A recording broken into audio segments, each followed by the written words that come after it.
আসসালামু আলাইকুম ভিউয়ার্স, আপনারা দেখতে পাচ্ছেন একটি রিক্সা ভ্যান গাড়ির কন্ট্রোলার।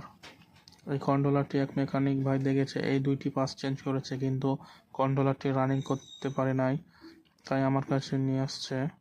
আমি এখন আপনাদেরকে দেখাবো কি সমস্যার কারণে কন্ট্রোলারটি রানিং হয় নাই।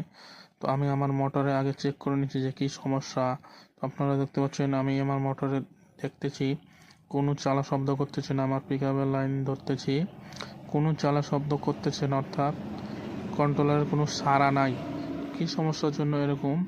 আমার মোটরটা জাম আছে কিনা দেখছি না, মোটর ফ্রি আছে।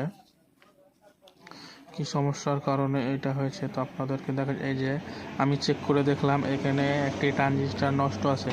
তো আমি 3টি ট্রানজিস্টার চেঞ্জ করব এবং আপনাদেরকে দেখাবো। যে দেখতে পাচ্ছেন আমি 3টি ট্রানজিস্টর চেঞ্জ করলাম, IHT এবং G1 ট্রানজিস্টার, এগুলো আমি চেঞ্জ করলাম।